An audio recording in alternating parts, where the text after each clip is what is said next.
Hey, good morning, Eastern Oregon, and welcome to this December 5th version of AM Live on EOA. Your connection to Eastern Oregon, we're glad to have you with us. How are you, man? Good morning. Good morning. Yeah. Second Monday. Second Monday. It's already December. I know it. It's depressing. Do you have your Christmas shopping done? No. No.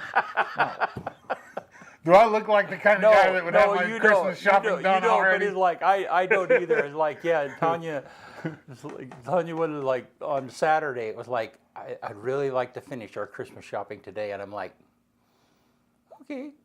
It's like, yeah, so then I probably need to start thinking about what, like, I'm going to get, because she does her shopping and does a lot of the buys for the grandkids and stuff. Yeah. And I try and stay informed. Yeah. But then I'll buy something for her and buy something for... My backup glasses are on their last life. And my new glasses have probably been sitting there at the eye doctor for 2 weeks, and I haven't even picked them up. I definitely don't have my Christmas shopping. Yeah, so the Christmas shopping is kind of like way below the glasses. Yeah, well, it's just money. I mean, for my kids at least. Like, I'm not going to try to... Yeah. They can just order on Amazon or whatever. I'm not a big, into thinking about gifts and stuff. You know what I mean? Like, Christmas it's another one of those holidays where it's, super commercial. I'm not a huge fan of it. I mean, I'm a huge fan of it for the kids. Yeah. But more important for me is just being able to spend some time with family. Do you like, though, in the past, have you found it really rewarding when you got somebody, your kids clearly, but maybe you got something that they really wanted? Oh, of course, yeah. It's a great or you surprised them or something? Great feeling. Yeah. It's a great feeling, yeah. Yeah. It's funny because I get criticized sometimes because, I'll go shopping at the last minute and I'll just find something that I think they would really like this, and then later somebody will say, like, you come up with the best gifts, and I want to tell them, yeah, I've been thinking about it forever, and it's like, no, you don't understand. I was just, stumbling through the store and found some, like, well, I think they would like that. Yeah. So, yeah. If it works, it works. Yeah. Yeah, I don't really, even my family, we don't get each other, lots of gifts. It's like, my mom insists on giving us money still. I'm like, Mom, I'm 44. Like, you don't have to give me. I know, that there's probably not really a Santa Claus. Yeah. One thing I do like is I like buying gifts from local artists. We were over at the Potter's House. Bob Jensen's over there, and that is so cool. And what I'll do is sometimes I'll buy something from them, and then I'll have the artist sign it on the back to Brady, or whomever, whatever it might be. Yeah. And so, so that's kind of and it makes it kind of special. So, yeah. Nice. Well, hey. Let's do some sports. All right.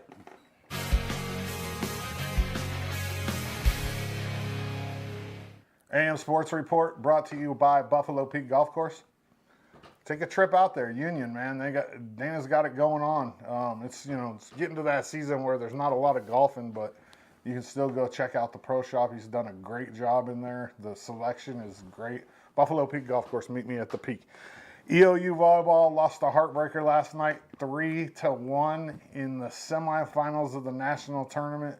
I'm just going to say this. They did not play their best game of the year. They had a lot of unforced errors, which is not typical of an EOU volleyball team. But the thing is they made it this far again, to the semifinals, 2 years in a row. That means they're the top 4 teams in the country. And Khaki and this EOU volleyball team are super impressive, and they've shown that they can play with the best teams in the country. The reality of it is They went 34-2 this year, and that's a heck of a record. I mean, they're playing in a really tough conference with Corbin. They beat Corbin 3 times, including the CCC championship here. They were the regular season and the tournament champions. They went to Hawaii and beat up on everybody over there. It's just been a great season for EOU. Indiana Wesleyan and Northwestern are played tonight for the national championship, and I don't think EOU's done. I think we're going to have, my prediction is we're going to have 2 girls on the all-tournament team.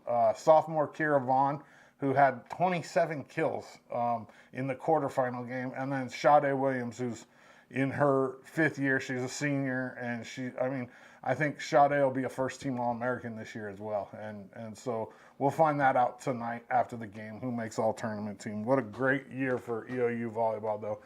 Hats off to them. They were fun. They made it fun this year. I mean, Benchwarmers was packed last night. The local was packed. McKenzie Theater was packed. And all those people were watching EOU volleyball. It brought community together. It's a great thing for Eastern Oregon, and hats off once again to them. It was a rough weekend for EOU men's and women's basketball. Women's basketball lost to OIT on Friday, 68-67, and Southern on Saturday, 68-42. EOU women's basketball is picked to win this conference too, and they dropped both games on the long road trip this weekend. Men's basketball lost to OIT on Friday, 84-74, and turned around and lost to Southern on Saturday, 61-57. They both played this weekend, Saturday, in Caldwell against C of I. I think the women tip off at 3 Mountain Time, men tip off at 5 Mountain Time. And this would be quite a bit more important game for men's basketball if C of I hadn't have lost twice already, because C of I was number 1 in the country, and then number 2, and then they've lost twice. They lost to Southern because they're EOU's travel partner, so they flop, and they lost to Southern this weekend. So I mean, it's still a big game. There are rival, and anytime you play Kobe Blaine and that C of I team, you want to beat them. I mean, it's just how it is, really. Let's see, EOU men's wrestling. They beat Evergreen State on Saturday in a duel, and then they went to Clackamas on Sunday for the Clackamas Open. They placed 6 wrestlers in that tournament, including 2 champions. Braden Carson, LeGrand native, who's a 3-time state champion, and Kyle Knutson, who is the EOU's all-time leader in pins. So let's get Benny. There we go. There's Kyle. And I mean, Kyle has a chance again this year at a national championship. He's one of those guys on EOU's rosters that's going to make a run at the end of the year. LeGrand boys basketball has started the season 0-3. They play Skyview in Idaho tonight at 7 p.m. and then the girls have started off 2-1, which is a little better. They got wins over Nissa and St. Helens, and then they lost to Clarkston, Washington. That Washington team that they played, Clarkston, was a really good team. I think they scored 84 points against us or something like that, 74. And that's a lot for a high school girls game. Anytime you get up into the 70s, you're talking pretty big points. The girls team plays Thursday night at 6 in Fruitland. Big wrestling tournament this weekend in LeGrand, Milenburg. It's a huge one, and it's always exciting for LeGrand and for the LeGrand wrestling programs. We're going to start wrestling Wednesdays next Wednesday. It'll be part of the sports show. We'll bring on Clell and Dustin Azure, the LeGrand coach and the EOU coach, and we'll just talk everything wrestling every other Wednesday. And that should be fun. Yeah. So the morning sports report brought to you by Buffalo Peak Golf Course. Meet me at the Peak. Good stuff. Yeah. So that was those medallions, those EOU, I don't know, whatever you call those. That's with the pin chain is what they call it. What do they call it? The pin chain. So if you pin somebody, you wear that chain until the next guy on the team pins somebody. Oh, I see. So they're exchanged among EOU Yeah, players. during the match. Yeah. Yeah. During the tournament or during the duel. They only bring it out for duels, actually, not tournaments. So, Okay. So if the 126-pounder pins somebody, he puts it on. And then he might wear it all the way to the heavyweight if Right. nobody else pins somebody. Yeah. But that particular duel, both of them had pins. That was the same duel, too. I see. So they have one pin change and then they take the picture. You're just like, oh, Pin you got, chain. Yeah, pin chain. Pin. Pin Chain. chain. Yeah. right? Yeah. Pin chain. Yeah. Yeah. It's like a big medallion. Right, yeah, you know. no, it was like, yeah, what was it? Flavor Flav used to wear those big Clock? clock. Yeah, it was like, Yeah. it's Yeah. kind of a, It's popular now, like in sports teams. They all have like some sort of, not everybody, but a lot of teams, like after you hit a home run, the Padres used to have Yeah. a San Diego spinner. The volleyball team even had one last night. huh, It was a spike chain, and it had a railroad spike on a chain that one of the girls, Miley's dad, I think, made for the team. oh, that's Yeah. yeah. No, watching them was a lot of fun. Yeah, And- it really Yeah. was. What, And it was so cool because Khaki came to our Rotary Club and brought one of the players, and that was just super interesting. I mean, the guys in Rotary are big fans of volleyball and stuff, and so no, it was really the first time that it was like really clearly on my radar, and just you know, it was really two enjoyable. times semifinals 2 years in a row is tough. Yeah, I mean, that doesn't happen for a lot of schools, and I mean, when we really think about it, the team that they beat, Columbia College, yeah, has 3 times the students as EOU. wow, I mean, that'd be like us going and playing one of the Portland schools, the 6A Right, yeah. teams, in a state championship, Yeah. or in a semifinal, yeah. just based on enrollment alone. It was interesting that, I mean, Khaki is a vet. I mean, she's been doing it a long time, you know, This almost is 20 years. Yeah, something like that. Yeah. 16, I think. The team that they lost to, that coach had been doing it 41 years or Yeah, something like that. yeah. She was a D3 coach. Yeah. And then she started in 1984. Yeah. But I don't know, but it's just still, there's a lot more depth, or I don't know what you call that. It's in that whole sport than when I really got my head around. So. Yeah, yeah. Yeah, the other thing definitely. that surprised me is when I was watching is I didn't realize that the fifth match only goes 15 to 15 points? Yeah. Yeah. I was at I don't bench- like that. I'm Well, not a it's fan weird. of that. I don't know why why that, you Yeah, know. because 10 points doesn't take that long. It's not like they're cutting the time down Right. substantially. But it was funny because Tanya and I were watching it in bench warmers, and everybody's like, one more point, and they were like at 14, and I'm like, what, you know, and then they got 15, and the place went nuts, and it's like, yeah, so, Yeah, I don't like that. I don't like that rule. yeah. Nope, not a fan. Well, all right, good stuff. Well, hey, let's look outside for a minute.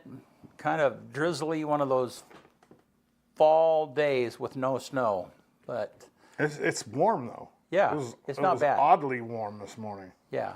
But boy, I don't know how much moisture we've gotten recently, but a ton. It's just been that constant drizzle. And then here's the weather over the next few days.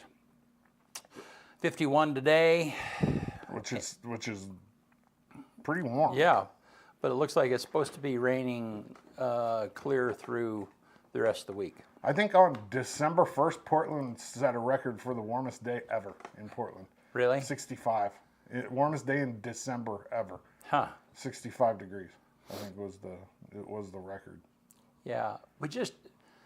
We talked about that the other day, is that normally we have a little bit more snow before now. I don't remember, like, especially growing up, Yeah. I don't remember a year where we didn't get snow till this late ever. Yeah. We had snow. I remember always having snow on Halloween. Yeah.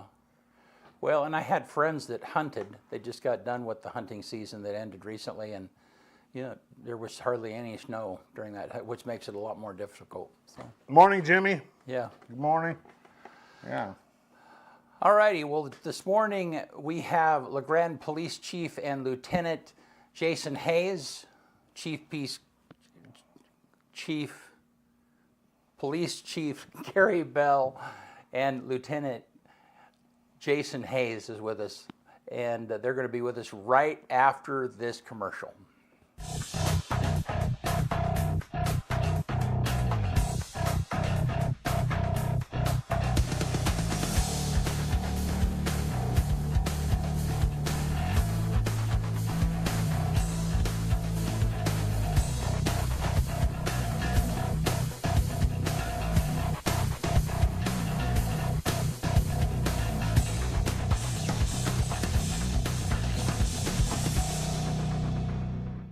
Here in Eastern Oregon, we're blessed to live in such a wonderful area, and though it may seem mild-mannered, there's actually quite a lot that goes on in this area.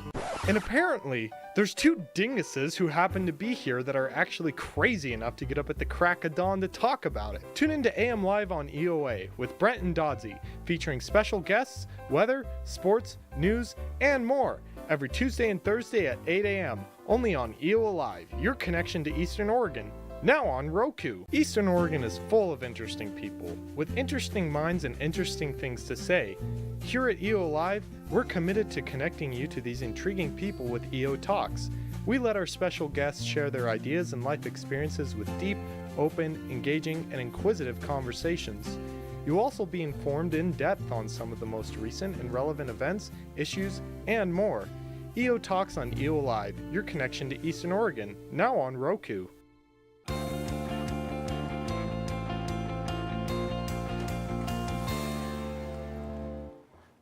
All right, guys. Hey, I'm not even going to try that again. Glad you're here with us. We knew what you were talking We'll just about. go with Gary and Jason. That's how I know you guys, right? Hey, Brent, you didn't rattle us. We have been called much worse. I can't imagine. Yeah. And I hate to talk about it, but sometimes our moms have too. That's right. Yeah. There's that standard, right? It's like, there's how everybody, and then there's mom. Yeah. You didn't add our middle name, so that's good.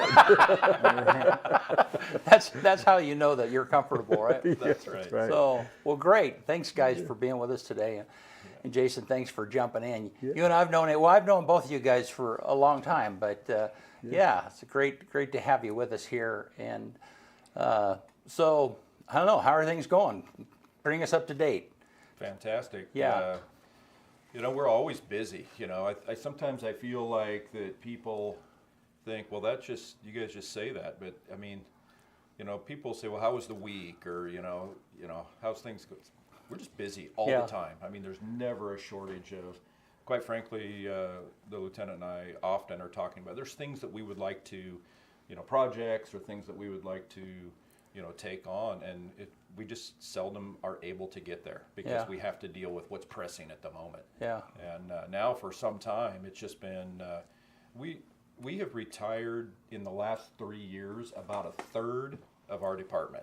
Wow. And that's a positive thing, but then at the same time, it's really challenging to make sure that we find the staff that fit within the LGPD model, and it's really critical decisions. So we're hiring a police officer right now. We're hiring a code enforcement officer, some professional staff, dispatcher, receptionist. So it takes a lot. Those things are all kind of behind the scenes, but it just doesn't happen by itself. Yeah, and so people might not know that you and the county share a building. Right. And the county takes care of the jail.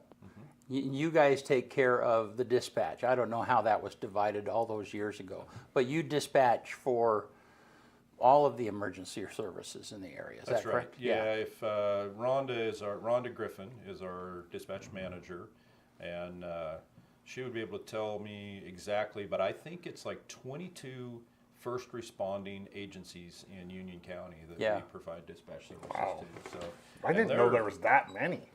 Yeah. So when you're thinking you're talking about a lot SAR, of everything. Yeah, so a lot of the quick response and the volunteer fire departments and things like that. So yeah, it adds up. Dang.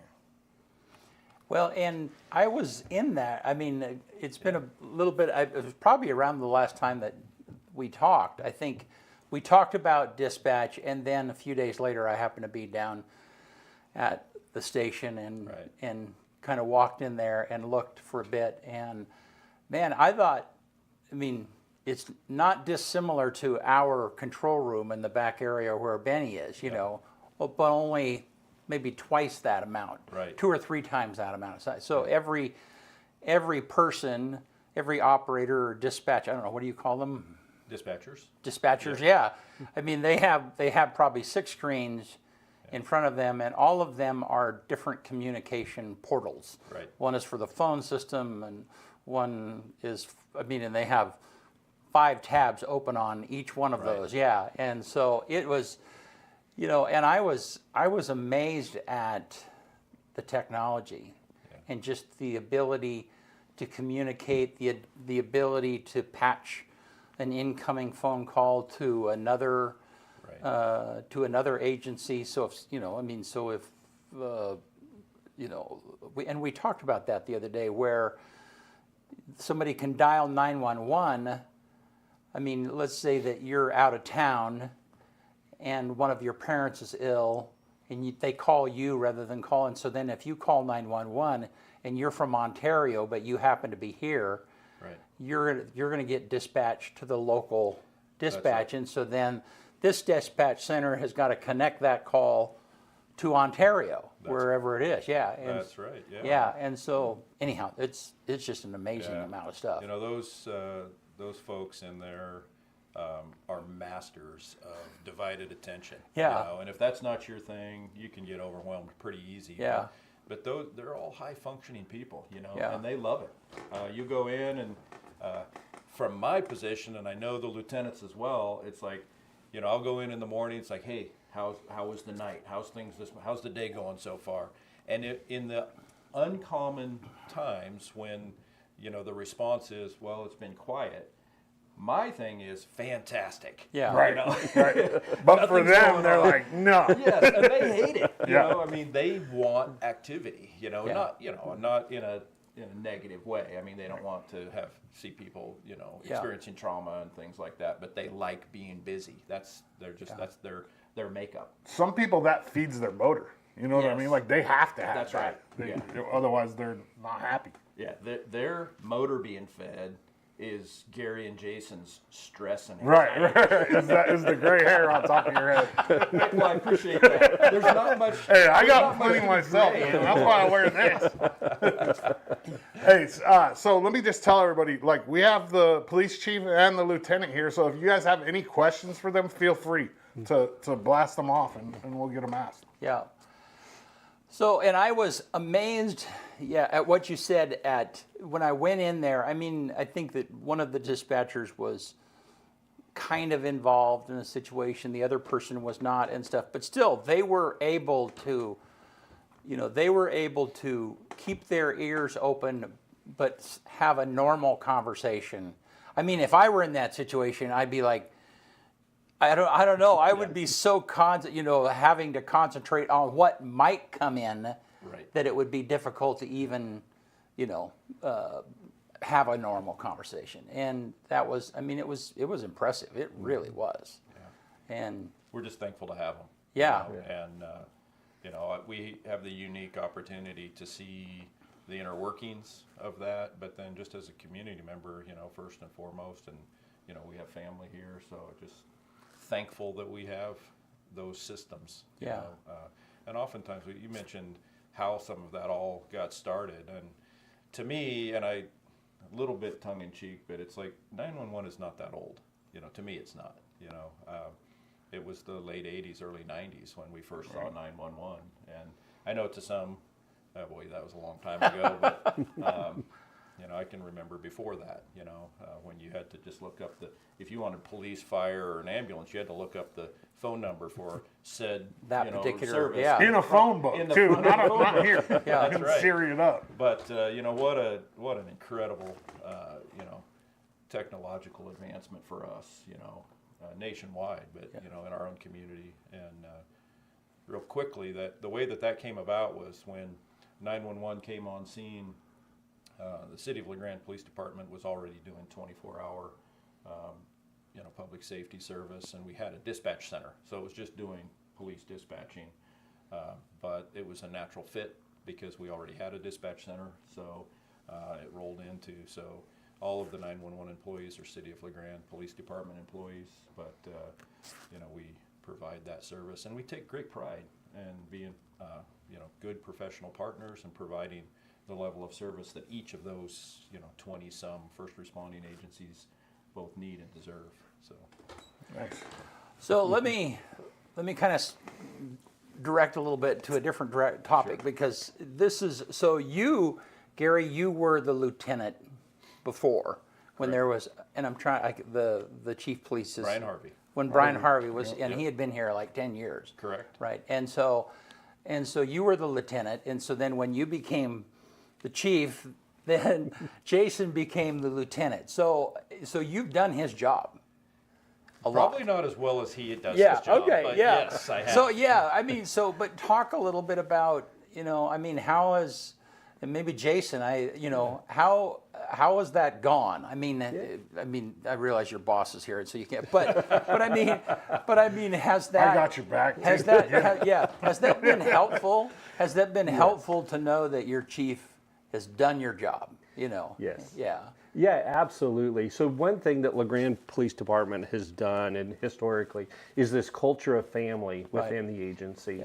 Yeah. We are all about servant leadership, and part of that is we empower our employees to be the best that they can on their terms to meet our goals and mission. And so one of the components of that is succession planning. So when you identify what your goals are as an individual employee with the LeGrand Police Department, now I will tell you, 20 years ago, I did not aspire to be a lieutenant. I was just trying to get by my day. Right. But as you grow within the agency, you take on different interests. There's one, usually the young guys are all about tactics and SWAT and stuff like that. But as you mature and grow, you want to be part of something bigger. Right. And where I have always had a career of service to the community, I reached a point where I wanted to serve the people serving the community. And so when you identify goals, then you have mentors like Chief Bell who guide you and provide you with leadership training opportunities and mentorship to help you succeed in reaching your goals. So I had reached a point in my career where I did, I was a patrol sergeant and a detective sergeant, and then I did want to be a lieutenant. And so Brian Harvey and Gary Bell helped me reach that. So when the time came and I had to apply and stuff, I was prepared for that.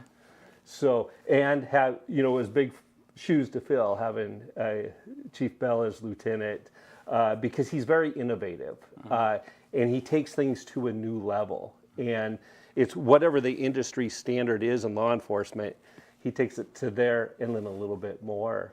And so it's a fun ride to be on. So working for him, and it's not just because he's sitting here. What's funny about this right here is if we have some high school teachers, we were best friends in high school. Oh, that's funny. And if our high school teachers are watching us sitting here right now, knowing that we're number 1 and number 2 at the LeGrand Police Department, knowing what we were as kids, they'd be like shaking their head. That's funny because the comment that I just got came from Cody, and it says, 2 outstanding gentlemen. Chief issued me my very first MIP when I was 17, coming from our sheriff. So, I mean, it's similar.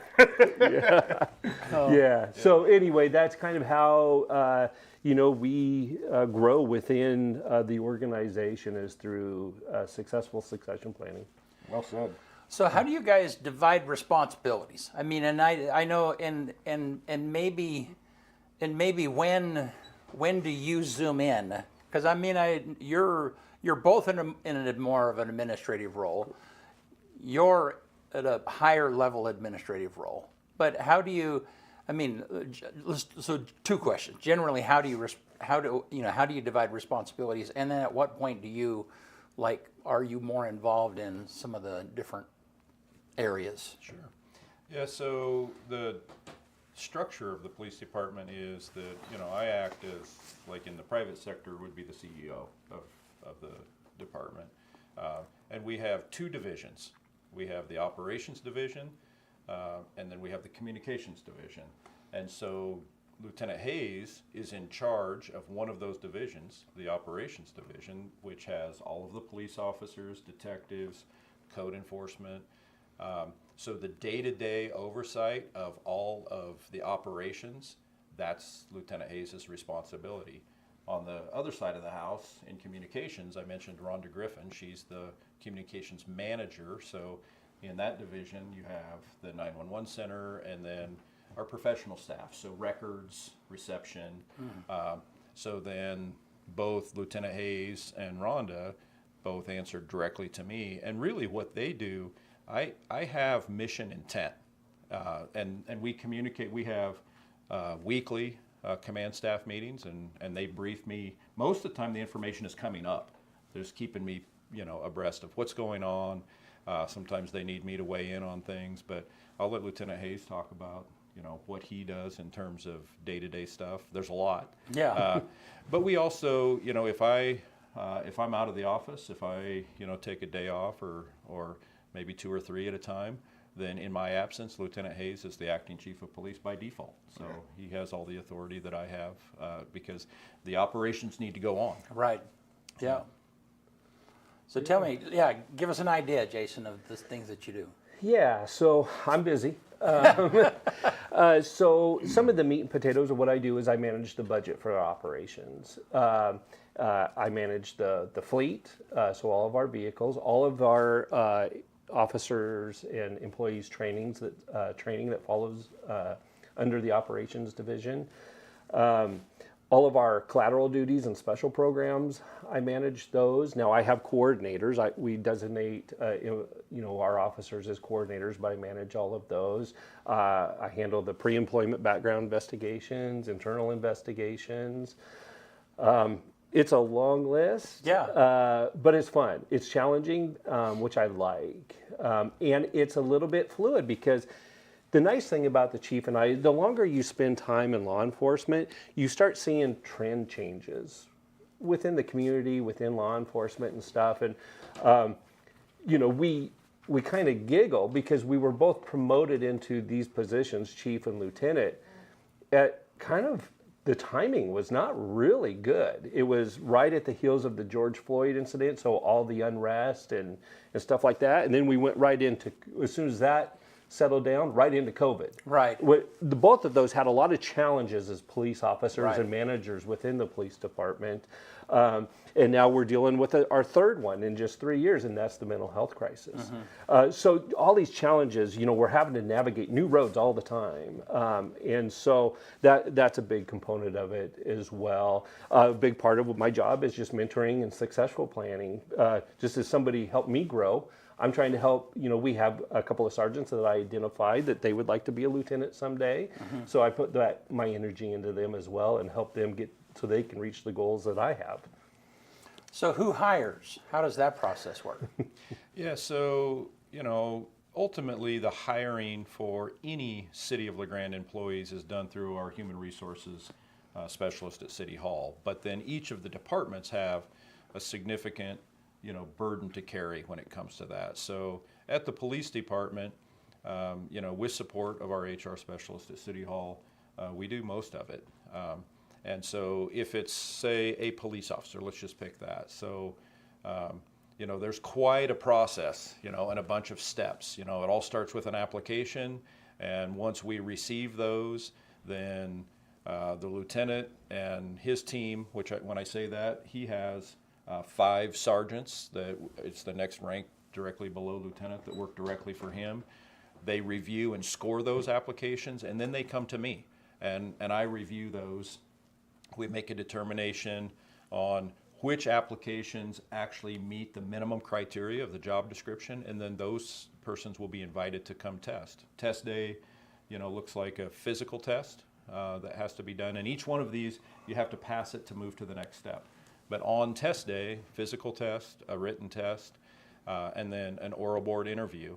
And the lieutenant oversees that, but then he reports all of those results to me. And then once we have a top or top candidates from the oral board interview, then we move that individual forward to what we call a command or a chief's interview. And then I have a one-on-one interview with that person.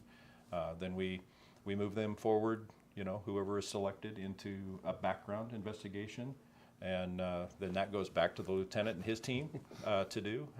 And there's a lot of that. It's very arduous, and we want it that way. But there's also state drivers and minimum requirements that we have to do, to ensure that we're in compliance with state law. And then we do a conditional offer of employment, which basically means we promise to hire you So long as you meet these next steps, and it's a psychological exam, which is required by state law, and there's some medical exams, and then so long as you have successful passage of those, then we'll do a final offer of employment and talk about a start date. And then it really starts. Then we have like nearly a year worth of training. Do they do the background checks so far into the process because it costs money or?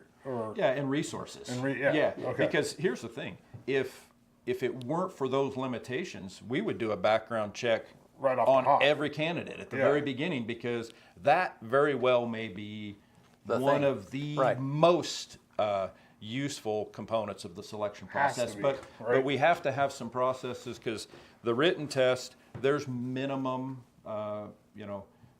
scholastic components to that it's like, if you can't do that, then you're not going to be able to get through the police academy and the day-to-day stuff. So we kind of filter, if you think about it like filters. Yeah. But the background investigation, I mean, that takes one of our detectives, or the lieutenant sometimes will do them himself. He's probably done more of them than anybody in our office. Because right now it's like, think about, I told you all the positions we're hiring. We do background investigations on every employee we hire at the police department. We can't hire the wrong people. Right. Right. But 100%. it takes a lot of work to do, so we just can't do them on everyone. Yeah. Yeah. So, Jason, you mentioned the mental health crisis, and is it really a crisis, or are we just more aware of what has always been the case? Love to talk about that. Yeah. So this is the opinion of Jason Right, Hayes, yeah, with yeah, 25 years of experience as a police officer, Yeah. and I talked about those trends. It is a crisis, absolutely. And I did a study on this. It's been in 2017 I did a study, but why are we dealing with people suffering from mental health disorders so much more now Right. than we were 10 years prior to that, so 2007? And we could get into some politics and stuff like that. But there were some changes, some budgetary changes after 2007 that really took away the acute psychiatric centers that we had. And when they did that, then you have the entire state of Oregon, all these communities vying for very limited bed space for people who are severely suffering from mental health disorder. And so the state, to compensate for that, raised the bar and what it takes to involuntarily place somebody into a psychiatric facility to get rebalanced before they're reintroduced back into their community. So with limited bed space, they changed the bar, so the bar is higher to reach that threshold. And so what is happening is we are dealing with people suffering from mental health disorders over and over and over and over until they decompensate to the point where they meet that threshold. And so I just think over time, people aren't being successfully treated.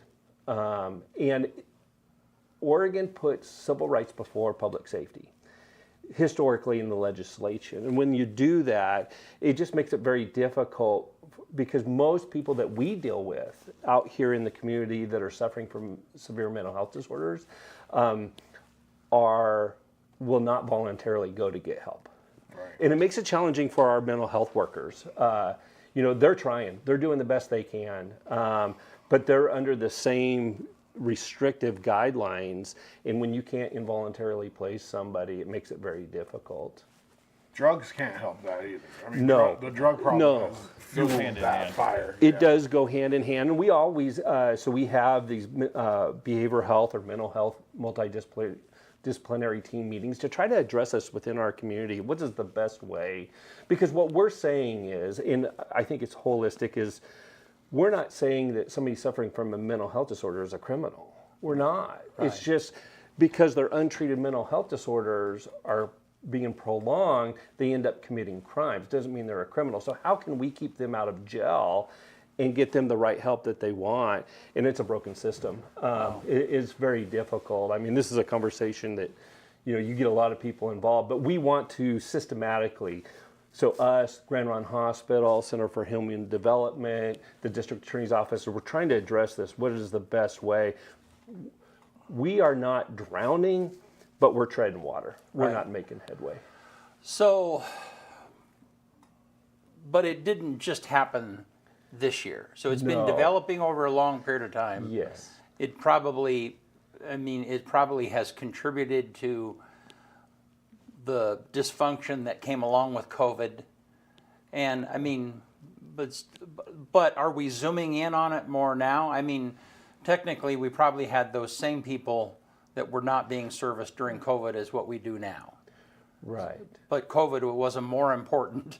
I mean, it just took priority over everything.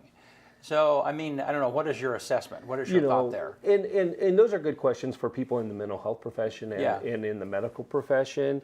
You're right. This has been deteriorating every year. So let me give you an example. Statistics, I like them. They're not the end all. Right. But in 2007, we had a total of 12 calls to our 911 center where the root cause was somebody suffering from a mental health disorder. In the whole year. In the whole year.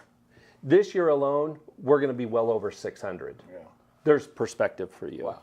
So, but when I looked at year 2007, 2008, 2009, it's steadily increasing. Okay. So it's just corrosive over time. It takes time. Yeah. And I'm hoping at some point, it gets so bad that legislation, makes some changes that will help us. Well, and then you compile that with Measure 110 or the side effects Right. of that, and Yes. I mean, Yeah, that's exactly what I was thinking, Brent, is that the question about what trajectory that we have been on. Yeah. And just like the lieutenant said, it was already going in a negative direction. And then we decriminalized drugs. And, the people, because there's a fair number of people in all of our communities that suffer with mental health issues of one sort or the other. But the ones that we're talking about, those individuals are the people that are also on the streets and experiencing homelessness, and then also oftentimes are using street drugs. And so it was really like pouring gas on an already, burning fire. Yeah. And so, 2020 on, it's just exponential. It has to be hard to go to bat with 2 strikes every time. You know what I mean? Like, you're starting out with a person that, the state doesn't really want to spend money on mental health, obviously, because they made it harder for police officers to say, you have to get mental health help. You have to go get help. You don't have a choice, right? And then on top of that, we throw on the drugs aren't, illegal anymore, and cops are going to bat with 2 strikes, man. I think that, I always like to also bring positive to the mix, and I think that appropriate conversations, at the state level are happening now. I mean, we have a legislative short session that is coming up where I know that there is a lot of discussion about we need to do something about ballot measure 110 because it really hasn't panned out, like I think that some thought that it might. And my hope would be that, we have a multifaceted approach to some of these things because, you hear and see, that the state recognizes the homeless issue, the drug issue, the mental health issue. They're all connected. And so we need to address all of them in some fashion. Our jails are full of people that really don't need to be there because we have people who, I hate to say it, but it's the facts. We have people that need to be in jail, and we need space for those people because that makes our community safer. And when we have folks that are in jail, that really probably need to be somewhere else or being treated somewhere besides a jail, then, we're really not, hammering on all cylinders. well, and that's where my next question was going to go, which is a little bit more difficult. But I'd really, because the whole push behind Measure 110 was to decriminalize drug activity, and I mean, in the idea behind that is that just because someone is involved in drugs or they're a drug addict does not necessarily mean they're a criminal. Okay, and so I mean, which which is a thought that I can understand and get my head. I mean, I guess but the question I have is how do people change? And Kyle and I have talked about this a ton. So it doesn't matter if you're somebody who has a problem with mental illness, or they have a drug problem, or they have, I don't know, any other problems that people have, you know, that, I mean, if you have troubles keeping a job because you're super picky, you get hungry, you figure out, okay, I can't be as picky as what I was about having a job. That negative a side effect.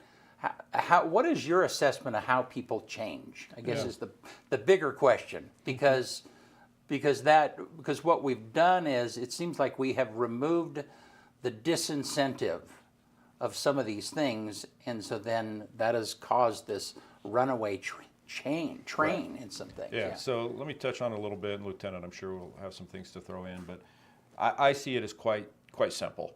Yeah. If you could use drugs in a vacuum, then I think that it's like, I don't really care what you do in your personal time, what your hobbies are. The problem is this, that when people are addicted and in the throes of addiction, then their children are affected. Their employer, if they have one, is affected if they're able to keep employment, or they're not going to be able to gain employment. The community is affected, their family is affected. So it's a misnomer to believe that people can use these drugs and be in a vacuum. DUIs, I mean, they're really, really hard to detect versus alcohol DUIs, but it happens. You know, so our community is put in harm's way by this. And when you decriminalize, then what you have done is removed the threat of consequence for that choice. And we really need that coercive component to where it's like, look, if you don't stop doing this, or if you don't seek or get and respond to treatment, then there's going to be some form of consequence. And that's what we need. And some of the things that I'm hearing in terms of ideas how to make changes to ballot measure 110 would be similar to some of our DUI laws, where there's that criminal element, but then if you enter treatment and you successfully stay in treatment, it's like a diversion. Then basically, we're not looking to label someone a criminal for the rest of their life. What we want people to be is healthy and contributing in a positive fashion to not only our community, but their family and themselves, quite frankly. Jason and I, over the span of our careers, I mean, I can't even tell you how many people have, at some juncture further downstream, have told me that one of the best things and probably saved their life was the fact that they got arrested. And maybe had to do some time and be forced to finally do treatment. But the other component to that, Brent, is that we still don't have all of the treatment available that was promised.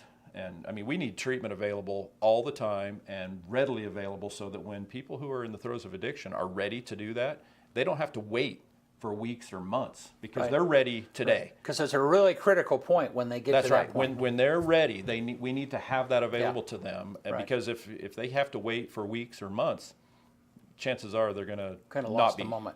Yeah, when you hit rock bottom, you don't have time. Right. Yeah. Right? You're gonna die, or you're gonna do something really stupid. Right. And to add to your thing, the decision making when you're on drugs is out the window as well. I mean, you don't make sound decisions. Right. And so the idea that people, wholesale will voluntarily choose to make, I mean, you're talking about brain science. When you use these drugs, it's changing the chemistry in your brain, and it feels good. So they're not going to voluntarily do that. So there needs to be something to coerce or cause people to have to do that to try to save their life. Yeah. Jason, what's your experience with that? And have you, I mean, maybe you have some stories of people where you've intersected with. And Yeah. Well, I mean, everything the chief said. Now, I served in the drug task force back in 2008 for almost 3 years. So I worked intimately in the drug culture and in that world. And we made, me and my partner made, quite a few arrests on drug dealers here in LeGrand.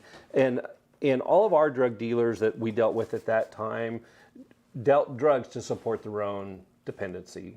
And at that time was methamphetamine was the predominant drug. So there's two things that I can tell you from my experience working the drug task force. For somebody to change their life, one, they just hit rock bottom, like you said, Kyle. And they're like, I can't live this way anymore. Right. So they make a conscious decision. And then when they make a conscious decision, they voluntarily go to treatment and it's successful. The second thing is accountability. And in accountability, what I did is that worked. Doesn't work for everybody, but it's that drug court. It's the diversion program the chief talked about. And so when we would make an arrest on a drug dealer, I would make a recommendation for the courts for drug court. And the drug court was exactly that, is if you go to treatment and you pay these fines and you follow through from beginning to end, those charges will go away. And it was successful, not for everybody. Right. But it was successful. If we can save 1 or 2 or 3 lives by, through that accountability piece, by forcing them to go into this. Now, it's still a decision to them. Right. Drug court is voluntarily Right. placed. But they would not do it unless there was, somebody saying, you need to do this. Right. A lot of people I dealt with, chose to just, continue with that lifestyle, and you can't save them all, Yeah. But as long as we have police officers too that have the right mind frame and think systematically about people who are involved in drug dependency, and not only hold them accountable, but take it a step further. Hold them accountable through the criminal justice system, but how can we help them have a successful life afterwards? Right. Yeah, staying involved. Yes. That's important too, for 100%. Yeah. So do we still have the drug court system going on? Yes. Okay. Right. And I am familiar with that, and in some ways that is an important part of the treatment piece. Yes. Yeah. Yeah, I mean, because it's that accountability, and I guess that's the thing that Kyle and I have talked about a bunch is that people don't change. I mean, it's just there seems to be this idea that if we decriminalize this, people will voluntarily make a decision that is the best for them. I mean, the fact is that, I mean, I like coffee. Well, it's going to take a pretty big negative effect for me to give up coffee. I'm not just going to decide. I mean, it's just really rare for people to go, I read this little study and it's not really good for me, and so I'm just going to, people just normally don't change that that way. Well, yeah, and you're starting like in the negative as it is. Even when people go to rehab, right, voluntarily or forced, only 1 out of 10 people stay sober. You know what I mean? Like, so 90% of those people that are in a rehab, if you had 10 people, 9 of them are going to go back out and use. I mean, so you're already like, so the percentages are so low of success that we have to do everything we possibly can to That's right. give people a chance. That's exactly right. Yeah. So you guys have been doing this, both of you, a long time here locally. Do you ever run into people where it's like, man, that person 20 years ago was in the wrong direction? Mm-hmm. Yeah, I mean, Right. how do you feel about that? I mean, You mean like that? yeah, you they're see like, people now but that but are, I mean, they've got there, and now they're going in the right direction. I'm sorry, Yeah. that was the rest of that thought. Yeah, it's like, I mean, is that satisfying for you? You know, when yeah. For instance, I was my wife and I were at a Cinco de Mayo last week, and there was somebody that when I was in the drug task force we dealt with, but Yeah. that person was held accountable, and they turned their life around and doing wonderful. I gave her a hug. Yeah. I am proud of those people. Yeah. And there's, I want to break down that stigma between police officers and citizens. It's like, no, I am truly proud of you, and I'm going to let you know that. Yeah. And it's no reflection on us. It's Yeah. them. They made the choice. They followed through. They're better in their lives. Yeah. And we have several, success stories. Yeah. And I even like it, when I can have one, and we don't do this much anymore right now, but is have them come and speak at like civic groups Yeah. about their addiction and how they started and how they got into that culture and what got them out of it. Yeah.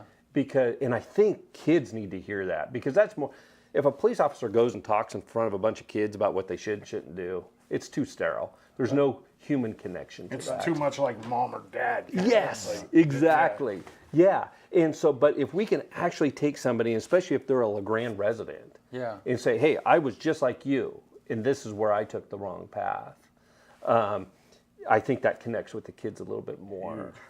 Yeah. Wow. Thank you, guys. What a great conversation. We never talked about shopping. No, with we're coffee. going. We're going to. Okay, Yeah, I mean, we're sitting at 8:55. Yeah, no, that's BC. where I'm going. Yeah. No, so Shop with a Cop is a thing that happens every year. I don't know, Jason, why don't you tell us about that? Yes. And that's one of your responsibilities, right? It You kind of pull is. that together. I mean, talk to us about how it got started and what it is. Yeah, I'll talk fast because I Oh, love you're talking about No, Shop you're with a you're Cop. good. You're You're good. good. So, Shop with a Cop, in 2008, the lieutenant at the time, he's now retired, Derek Reddington, he came to me and Scott Franks. Scott Franks is now a retired sergeant with Yeah. the LeGrand I Police know Department. Scott. Yeah. Yeah, and said that he had heard about the Shop with a Cop program while at a conference and asked us to do so, if we would be willing to look into this program and see if it's something that we could pull off here in LeGrand. And so Scott Franks and I did that. We talked to Redmond PD, who was doing it at the time, and they kind of gave us the framework. And so this was already happening across the nation. We weren't the ones to pave this road. And so Scott Franks and I did a presentation to the managers at Walmart at the time, and they bought into it. And so we applied for our first grant. And so 2009 was our first year doing Shop with a Cop program. So this year will be our 15th year. We serve about 15 kids every year. So we're well over 200 kids served in the last 15 years. Each child, so this is a unique program. This is why I like this so much, there's a lot of charitable organizations who give to families or who give to kids. Right. This one is completely different because two reasons. One is the kids get to do shopping for their family, and they love the gift of giving. And they become the hero of their family for that day and for that holiday season. So there's one that's different. Two is they are paired up with a uniformed police officer, and during the whole shopping experience, they just get positive one-on-one interaction with the police officer. And that way they know that we're friendly, we're human, and just get to visit and be comfortable with one another. We have a wonderful volunteer staff who wraps all the presents for the kids. We'll ask if the kids don't have a Christmas tree at home. We'll help with that. The kids get to pick out something for themselves as well. They get a gift as well. And through sponsorship and grants, we also treat the kids and all the volunteers to lunch on the event day. So how this works is I reach out to the schools in October, and I ask the school counselors to pick the kids. I give them certain criteria, whether it's a financial need or the kids have had a negative experience with the police through negative police contact in the home. And so the counselors pick the kids for us, grades 1 through 6. It's Central Grade School, Greenwood Grade School, Island City Grade School, the Rising Stars program, which is housed at Greenwood School, and LeGrand Middle School, the 5th graders. So on event day, we go around, we pick up all the kids together, we take them to Walmart, I pair them up with the officers, and then they get to go shopping, and then that's when they'll be treated to lunch, and they get their presents, and then we'll deliver them home with all their presents. Wow. That's awesome. So how much do they each get to spend? Well, so before this year, $150, but we just got another donation from the Sunrise Rotary, which will allow us, they can spend $200 for their family this year. That's pretty good. Yes. That's not bad. Yeah. Yeah. Yeah. That's- We've had generous support. Walmart is our biggest contribution. They do the grant that basically allows us to have 15 kids. Yeah. And then Loveland's Funeral Home help. They're the ones that buy all of our lunch with contributions from Domino's Pizza. Coca-Cola contributes, and we have citizens who give us money throughout the year. Anybody can donate any time of the year. Yeah. They just make their contribution to Shop with a Cop and bring it to the police department. It's such a feel-good thing. We'll have officers with a child, and we really appreciate when the littles bring their shopping list. You know, it makes it a whole lot easier.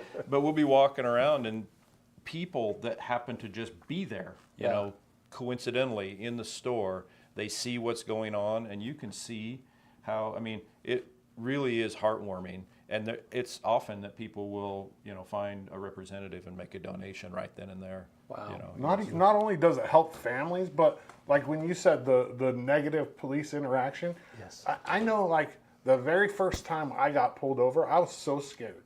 You know what I mean? Because I had never had interaction. You know what I mean? The only interaction I had ever had with cops was them coming looking for my, you know, my mom or whatever. You know, so that positive interaction that's gonna save that kid that. You know, that fear down the road of you know, like maybe you just get pulled over for speeding. You shouldn't be sweating bullets and shaking. You know what I mean? Like, well, a little bit. I mean, if you're going like 120, yeah. I'll be on the freeway and I see a state trooper behind me. Yeah, And and I tense up. Yeah. What am I doing? Yeah. Oh, I saw you guys in here, and I was like, whoa. Who they here for? No, that is awesome. And so, how much is the grant that Walmart gives? $2,000. Okay. Yep. Yeah. I applied for that. The day that they opened their grant application process on February 1st, I get mine in right away so that we can continue Make sure this you get program. it. Yeah. Sweet. Yeah, and we've had so much generous contributions. If for some reason Walmart or something happened to our grant money, we could still sustain this program for several years. That's Legacy cool. Dodge has helped us. Yes, Legacy Dodge has helped us. Yes, several years in a row now. Yeah. Yes. Well, it's so funny. One of those times, this is, you know, early when you started, I remember pulling into Walmart and seeing all of that law enforcement and thought, something big is going down. Yep. Something bad. I mean, my first thing was like, man, is there a, you know, I mean, you know, the worst case scenario goes through your head. Special on donuts or something. Dang it. Why is all this law enforcement anyhow? Right. So, no, that was such a cool activity. Yeah, thank you for doing that. And you know, it's when I go to those, we often will stream a portion of that and stuff, and it's just really great people, great citizens, great patrol officers, you know, that are a part of that. And I was that same way. I mean, I was probably, you know, about the time that I finally moved to LeGrand, which was in '97, that I became personally acquainted with law enforcement, you know, and really began to understand who they were, and that, you know, that fear, you know, that I had, or whatever it might be, that anxiety, you know, because I still, you know, I mean, if I'm on the highway and I go by a stater, you know, and I'm like, oh crap. You know, I'll look down at my speedometer. Yeah, is he? And I'll just wait, like, oh, is he doing a U-turn? I hope not. You know. So You know, one more really positive thing about this that it was not part of the intended purpose, you know, way back when. But you know, we're a whole lot more aware of, you know, our employees and our officers' wellness now, and their psyche and how they're doing mentally. And things like this really benefit them, because the truth is the job is very serious. Most of the time, you know, it's something people don't call the police when they're having a fantastic day. Yeah. You know, it's negative stuff, and our officers are trained and equipped to deal with that, but it piles up. And so when we can involve them in things like this and inject a bunch of good, positive stuff, it's good for them too. Yeah. And it's noticeable. Well, I've said this before, but it doesn't matter if it's a city council member or a police officer or a teacher or whatever it was. You know, I've always wanted to do a video of a 4th grade class and have the teacher say, like, okay, who wants to be the police officers? You know, who wants to be the firefighters? Who wants to be the teachers? Who wants to be, because all of those people are us. Right. They're just us who have stepped up to do particular jobs. They have our mindset. They think like us. They have they're friends of ours, or our kids are the same. And it is so easy to forget that. It's so easy to forget, and suddenly it's like, well, yeah, you're getting something out of that. I mean, when I go to a city council meeting and somebody points at a city council member and they question their decision making, or they think they're corrupt in some manner, I'm like, I just, they're one of us, right? Yeah, they're people who care about our community, and that's why they're doing what it is they're doing. So, yeah. Hey, thanks, you guys. Thanks for having us on. Yeah, for having thanks. Sean Phillips says, great program. Yeah. Oh, nice. Thanks, Sean. Thank you, man. Well, hey, get us Get out us of out here. of here. On this day, I want it to be November. December 5th, 1776, the first U.S. fraternity, Phi Beta Kappa at William and Mary College formed. So we had a fraternity in the United States before we had a president. Because in 1792, George Washington was reelected as U.S. president. So we the first fraternity started. When was the first president elected in the U.S.? I don't know. It's a good. Well, 1792, he had served 4 years. 4 years, so yeah. 1788. Yeah, right. yeah, right. So we had a frat in the U.S. before we had a president. Yeah, that's funny. kind of cool. Yeah. 1848, U.S. President James K. Polk triggers the gold rush by confirming gold discovery in California. So 1879, the first automatic telephone switching system was patented. 1908, the first U.S. football uniform with numbers on it. University of Pittsburgh. Really? Yeah. 1996, we'll just jump all the way ahead because there's nothing interesting that happened in those 90 years. 1996, Portland's Jermaine O'Neal at 18 becomes the youngest NBA player in history. 2006, Audrey Hepburn's Givenchy, is that how you say it? It's too fancy for me. The little black dress from Breakfast at Tiffany's sold for a record $923,000. Wow. For a dress. Wow. 2017, Russia is banned from the South Korea Winter Olympics for state-sponsored doping, which is crazy because there's a documentary on that, and it's on Netflix. I don't remember what it's called, but if you Googled it, people have died over this documentary. People have disappeared over this documentary on this Russian state doping thing. It's crazy. Number one movie in America on this day in 2003, The Last Samurai with Tom Cruise. And then the quote for the day comes from none other than Charles Barkley, and he says, "If you are afraid of failure, you don't deserve to be successful." One more time. If you are afraid of failure, you don't deserve to be successful. All righty. That's it.